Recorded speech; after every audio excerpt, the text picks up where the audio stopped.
الرحيم تبارك الذي بيده الملك وهو على كل شيء قدير الذي خلق الموت والحياة ليبلوكم أيكم أحسن عملا وهو العزيز الغفور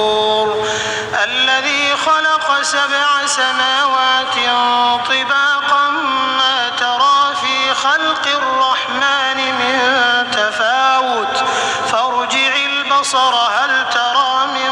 فطور ثم ارجع البصر كرتين ينقلب إليك البصر خاسئا وهو حسير ولقد زينا السماء الدنيا بمصابيح وجعلناها رجوما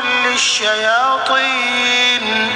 وأعتدنا لهم عذاب السعير وللذين كفروا بربهم عذاب جهنم وبئس المصير إذا ألقوا فيها سمعوا لها شهيقا وهي تفور تكاد تميز من الغيظ كلما ألقي فيها فوج سألهم خزنتها ألم يأتكم نذير قالوا بلى قد جاءنا نذير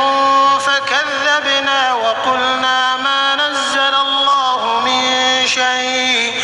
إن أنتم إلا في ضلال كبير وقالوا لو كنا نسمع أو نعقل ما كنا في أصحاب السعير فاعترفوا بذنبهم فسحقا لأصحاب السعير إن الذين يخشون ربهم بالغيب لهم مغفرة وأجر كبير وأسروا قولكم أو اجهروا به إنه عليم بذات الصدور ألا يعلم من خلق وهو اللطيف الخبير هو الذي جعل لكم الأرض ذلولا فامشوا في مناكبها وكلوا من رزقه وإليه النشور أأمنتم من في السماء أن يخسف بكم الأرض فإذا هي تمور أم أمنتم من في السماء أن يرسل عليكم حاصبا فستعلمون كيف نذير ولقد كذب الذين من قبلهم فكيف كان نكير أولم يروا إلى الطير فوقهم صافات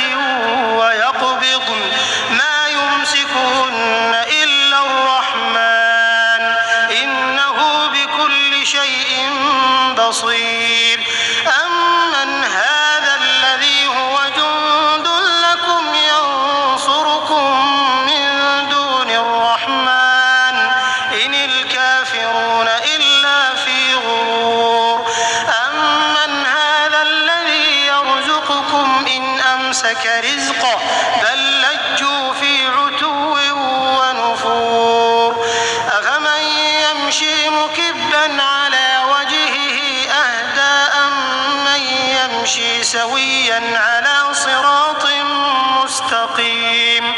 قل هو الذي